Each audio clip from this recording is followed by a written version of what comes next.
शादी का लड्डू। एक बहुत ही कंजर्वेटिव फैमिली से ताल्लुक रखने वाली शिखा को लड़के वाले देखने आने वाले होते हैं। पता है शिखा, ये लड़का बहुत ही अच्छा है। अगर ये हाँ बोल देना तो सोच की बन गई तेरी किस्मत। वाह जी वाह, लड़के ने हाँ कर दी तो किस्मत, और ना कर दी तो जाने दोगी ना दोस्तों के साथ ऋषिकेश? बोलो माँ। अरे कुछ तो शर्म कर लड़की, जब देखो तब घूमना। अरे तेरी उम्र में तो मेरे बच्चे हो गए थे। तभी अभी अपने परिवार के साथ आ जाता है। वो शिखा की ओर देखता ही नहीं है, जबकि शिखा उसे घूर रही होती है। अरे शिखा, अभी को घर दिखाओ। अरे नहीं नहीं आंटी। अरे जाओ ना, घर देख कर आओ। शिखा से बात भी कर लेना और समझ भी लो एक दूसरे को। शिखा, जिसे पहले भी कई लड़के देख कर जा चुके थे, उसके लिए ये बड़ी बात नहीं थी। ये टेरेस है, यहाँ से शहर का सबसे अच्छा व्यू दिखता है। मुझे व्यू देखने का बड़ा शौक है। देखो, मैं तुमसे शादी नहीं कर सकता। शिखा अभी की तरफ देखने लगती है। अब मैं किसी और से प्यार करता हूँ। माँ नहीं मान रही है, इसलिए रोज एक लड़की दिखाने ले जाती है। देखो तुम मना कर देना। हेलो मिस्टर आशिक, मैं क्यों मना कर दूं? तुम्हारी प्रॉब्लम है, तुम मना कर दो। और हाँ, थोड़ा जल्दी कर देना, कल मुझे दोस्तों के साथ जाना है कहीं। देखो मैं मना करूंगा तो माँ को शक हो जाएगा। अरे तो मैं क्या करूं? फुकट में टाइम खराब कर दिया। दोनों नीचे आते हैं, जहाँ अभी का मुंह लटका होता है। हाँ बेटा, कैसा लगा घर? माँ, मुझे अभी पसंद नहीं है, मैं इससे शादी नहीं कर सकती हूँ। अरे कैसी बात कर रही हो बेटी? वो ठीक कह रही है आंटी, मैं भी इससे शादी नहीं कर सकता। सभी चले जाते हैं। माँ, उसका कहीं और प्यार व्यार चल रहा था। बोला तुम मना कर दो, तो मैंने मना कर दिया। झूठ बोल रही है तू। मुझे तो लगता है कि तेरा ही कहीं। तौबा तौबा माँ, कैसी बात कर रही हो? अब जल्दी से मैं चली पैकिंग करने। वहीं अभी के घर उसकी माँ। देखा, उस लड़की ने खुद ही मना कर दिया। अरे मेरी तो किस्मत ही खराब है। जिस लड़की के पीछे तू लगा है वो जानता भी है कैसी है। बेटा वो तेरे साथ तेरे पैसों के लिए है सिर्फ, क्यों समझ नहीं रहा? शिखा जैसी लड़कियां जिस घर की बहू बनेगी उजाला करेगी घर में। लेकिन माँ, रिमी भी अच्छी लड़की है। एक बार मेरे कहने पर मिल तो लो उससे। ले आना कल। अभी खुश हो जाता है और अगले दिन रिमी को लेकर माँ के पास पहुँचता है। पता है रिमी, कल माँ फिर एक लड़की को दिखाने ले गई थी। मैंने तो उस लड़की से साफ कह दिया कि मैं किसी और से प्यार करता हूँ। तुम्हारी माँ की उम्र हो रही है, लेकिन समझ नहीं आता, ना खुद चैन लेगी ना लेने देगी। तभी वहाँ माँ आ जाती है। किसके चैन की बात कर रही हो रिमी? अभी मुझे जरा पानी ला दोगी प्लीज? मैं तब तक आंटी से बात करती हूँ। ओके ठीक है माँ, प्लीज रिमी को समझने की कोशिश करना। And Rimi, be sweet as you are. अभी चला जाता है, लेकिन फिर वो किसी काम से वापस माँ के पास आता है, जहाँ उसके कान में रिम्मी की आवाज पड़ती है। देख बुढ़िया, तुझे सास बनवाने का मुझे कोई शौक नहीं है, लेकिन करो क्या, तेरे बेटे से मोटी पार्टी को समझ में नहीं आ रही है। तभी वहाँ अभी आ जाता है। ये कैसे बात कर रही है तू मेरी माँ से? चिल्लाओ मत, मैं किसी की ऊंची आवाज नहीं सुन सकती। माँ, आप इस लड़की के बारे में सच बोल रही थी। निकल जाओ मेरे घर से। रिम्मी के जाने के बाद माँ, मैं इसे बहुत अच्छी लड़की समझता था, लेकिन कोई बात नहीं बेटा, परेशान ना हो, तू जा कहीं घूम कर आ। अब क्या, एक और शिखा निकली ऋषिकेश के लिए, तो अभी भी वहीं आ जाता है और दोनों का आमना सामना हो जाता है। अरे तुम यहाँ, क्या बात है? कहाँ है तुम्हारी वो दोस्त? अब वो तो वही है, मैं तो बस अकेला ही आ गया। ओह, तो तुम हमारे ग्रुप के साथ आ जाओ ना, अगर तुम्हारी वाली को बुरा ना लगे तो। अभी को अब शिखा के मुंह से ये बात पसंद तो नहीं आती है, लेकिन बेचारा कहता भी तो क्या। हाँ, अब क्या, शिखा के साथ बिताए 2 दिन में ही अभी को उससे प्यार हो जाता है। तुम कितना रसीला गाना गाती हो। वैसे तुम भी कम अच्छा नहीं गाते। हाँ, कॉलेज में स्टेज पर गाता था। वहीं से तुमको प्यार भी हुआ होगा। वैसे तुम बहुत डेडिकेटेड हो। देखो, मैं अब उस रिश्ते में नहीं हूँ। और अभी शिखा को सारी बात बता देता है। अरे ये क्या बात हुई? ऐसे तो फिर मैं ही अच्छी रही जो इन सब चक्करों में पड़ी ही नहीं। हाँ ये तो है, तुम तो अच्छी हो ही। तो क्या मैं घर आकर बात कर सकता हूँ तुम्हारी मम्मी से हमारी शादी की? शिखा को भी अभी पसंद आ गया था। वो शर्मा जाती है। घर आकर अभी माँ से सारी बात करता है और शाम को सभी शिखा के घर जाते हैं, जहाँ दोनों की शादी तय हो जाती है।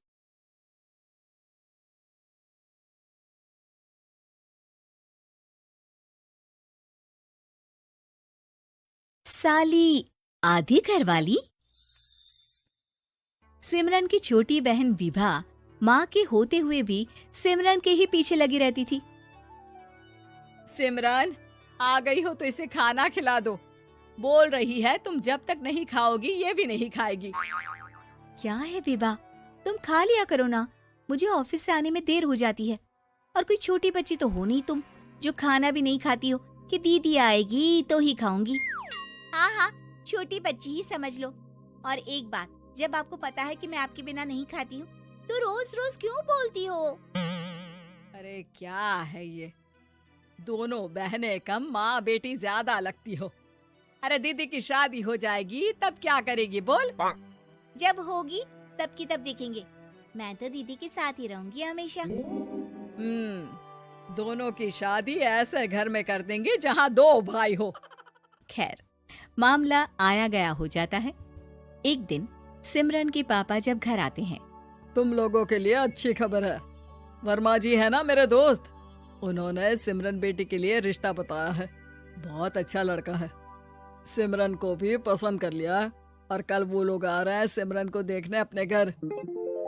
सिद्धांत अपने माता पिता के साथ सिमरन को देखने आता है। उसे सिमरन अच्छी लगती है और शादी तय हो जाती है। सिद्धांत की माँ कहती है, अब तो हम लोग ले जाएंगे जल्द ही अपनी सिमरन को यहाँ से। अरे हाँ हाँ क्यों नहीं, आपकी ही है अब तो हमारी बेटी। दूर खड़ी विभा सब सुन रही होती है। अब तो दीदी की शादी हो जाएगी, फिर तो वो चली जाएंगी।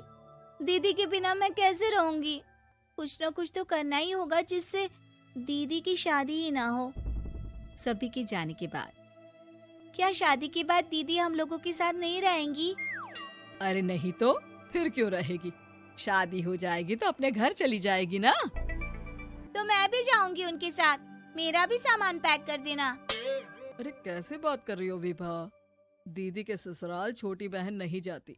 हाँ कभी कभी जाकर मिलाना और रोज फोन पर भी बात कर लेना, ठीक है? नहीं पापा, आप तो जानते हैं मैं दीदी के बिना खाना भी नहीं खाती, ना ही मुझे उनके बिना नींद आती है। सिमरन बहन की बात सुनकर इमोशनल हो जाती है। अगले दिन से विभा खाना खाना छोड़ देती है। लोगों के लाख समझाने के बाद भी विभा ना खाती है ना ही सोती है। अंत में हार मानकर सिमरन सिद्धांत से मिलती है। सिद्धांत, मेरे मम्मी पापा ने बचपन से ही विभा और मुझे साथ रखा। वो मुझसे बहुत जुड़ी है। मुझे उसकी टेंशन रहेगी शादी के बाद, क्योंकि वो मेरे बिना नहीं रह सकती है। अरे ये तो छोटी सी बात है, वो हम लोगों के साथ हमारे घर में रह सकती है। जब उसकी अकल आ जाएगी या वो समझ जाएगी कि तुम्हारा घर वो नहीं बल्कि ये है, तो हम उसे घर छोड़ आएंगे, ठीक है? सिमरन खुश हो जाती है क्योंकि वो यही चाहती थी। वो माँ पिता से बात कर लेती है। अरे कैसी बात कर रही हो सिमरन, भला बेटी के ससुराल में हम छोटी बहन को कैसे भेज दे? जमाना क्या कहेगा? अरे तो पागल हो गया है, मना कर दे। इस शादी में इन लोगों का तो ये चलता ही रहेगा। कभी बहन यहाँ आ रही है, कभी वो बहन के पास जा रही है। अरे शादी हो रही है, कोई मजाक थोड़ी ना हो रहा है ना बाबा ना। माँ कैसी बात कर रही हो? सिमरन से मैं जुड़ाव महसूस कर रहा हूँ और इतनी सी बात के लिए इतनी अच्छी लड़की को कैसे छोड़ सकता हूँ? सिद्धांत की भी जिद होती है कि वो सिर्फ सिमरन से ही शादी करेगा, और होता भी वैसा ही है। सिद्धांत और सिमरन की शादी हो जाती है और दहेज में आ जाती है विभा। शादी के बाद बुआ सास कहती है, अरे माँ ना, साली आधी घर वाली होती है, लेकिन ये क्या, तुम तो उसे घर ही ले आए। तभी चाची कहती है, सिद्धांत को तो हम लोगों ने सीधा समझा था, लेकिन सबसे तेज तो यही निकला। अरे देखो कैसे दहेज तो नहीं लिया, लेकिन साली पर कब्जा कर लिया। सिद्धांत ने इस और तो सोचा ही नहीं था। लोग उन लोगों के बारे में ऐसी भी बात करेंगे। वो वहां से चला जाता है और चुपचाप अपने कमरे में लेट जाता है। क्या हुआ सिद्धांत, तुम अचानक से परेशान हो गए? कोई बात है क्या? अरे नहीं, वो थक गया था ना, शादी की सारी तैयारी और रस्मों के बीच। सोच रहा हूँ थोड़ा आराम कर लूं। हाँ ठीक है, आप लेट जाइए। मैं विभा का बेड लगा देती हूँ जमीन पर। क्या वो यहाँ सोएगी? हाँ, बताया तो था कि उसे नींद नहीं आती मेरे बिना। तो तुम आराम से लेटो ऊपर, हम लोग नीचे बिछा लेते हैं। अरे नहीं, तुम दोनों आराम से लेटो ऊपर, मैं माँ पापा के रूम में जा रहा हूँ। सिद्धांत वहाँ से दूसरे कमरे में चला जाता है, जहाँ सिद्धांत के पिता उससे कहते हैं, क्या बात है बेटा, तू उस कमरे में क्यों नहीं सो रहा? बहू से लड़ाई हो गई है क्या शादी के पहले दिन ही? अब नहीं पापा, वो दोनों बहनों को बात करनी थी और मुझे नींद आ रही है, तो मैं यहाँ सोने चला आया। अगले दिन सिद्धांत तैयार होकर ऑफिस जाता है। ऑफिस में लंच के वक्त दोस्त कहता है, क्या बात है सिद्धांत, इतना सारा खाना एक ही दिन में? हाँ यार, वो सिमरन को खाना बनाने का शौक है तो उसी ने बनाया है। यार हम लोगों की तो सिर्फ एक ही बीवी है, इसकी तो दो है ना। सिद्धांत को गुस्सा आ जाता है। कैसी बात कर रहा है तू? अरे तू तो भाग्यशाली है जो बीवी के साथ साथ साली भी आ गई। अरे साली लोगों की तो आधी घरवाली होती है, तुझे तो पूरी की पूरी मिल गई। सिद्धांत का पारा अब 7वें आसमान में पहुंच जाता है। वो खड़ा होकर उस लड़के से लड़ने लगता है। हाँ, मेरी शादी में मेरी बीवी के साथ मेरी साली भी आई है, ये सच है, लेकिन सिर्फ कुछ समय के लिए, क्योंकि उसने सिमरन को बचपन से ही माँ की तरह देखा और यूं अचानक वो सिमरन से अलग नहीं रह सकती थी। इसलिए सोचो, अगर मेरी बीवी उसके लिए माँ का स्थान रखती है तो मेरा दर्जा क्या हुआ? तभी वहाँ बॉस आ जाता है। माफ करना सिद्धांत, यहाँ इस मेंटल लेवल के लोग हैं। जरूरी नहीं साली सिर्फ आधी घरवाली ही हो, कभी वो छोटी बहन तो कभी बेटी भी होती है। वेल डन सिद्धांत। सिद्धांत को अब ऑफिस में कोई कुछ नहीं कहता, लेकिन आस पड़ोस का वो तो वही हाल रहता है। सिद्धांत ऑफिस से घर की ओर आ रहा होता है कि रास्ते में उसे अपनी कॉलोनी का दोस्त मिल जाता है। क्या बात है, चेहरे की चमक बता रही है, शादी से बड़ा खुश है तू, क्यों? हाँ यार, अच्छी लड़की और अच्छा परिवार मिलना कहाँ होता है जल्दी आजकल। यार हमें भी दिला देना ऐसा परिवार जहाँ एक के साथ एक फ्री की स्कीम चल रही हो। सिद्धांत को फिर गुस्सा आ जाता है। वो दोस्त को मारने के लिए हाथ उठाता ही है कि वहाँ विभा आ जाती है। अरे जीजू रहने दीजिए ना, ये लोग नहीं समझेंगे कि इंसानियत क्या होती है। ये सच है कि दीदी से कैसे दूर रहना ये मुझे पता नहीं था। आपने मुझे दीदी के पास रहने का मौका देकर ये समझने का मौका दिया कि लड़की का असली घर उसका ससुराल होता है। मैं समझ चुकी हूँ, मैं जा रही हूँ जीजू, लेकिन मैं खुश हूँ कि आपने मुझे अपनी छोटी बहन समझा। सभी उन लोगों को देखकर ताली बजाने लगते हैं। विभा अपने घर चली जाती है और सिद्धांत खुशी खुशी सिमरन के साथ रहने लगता है।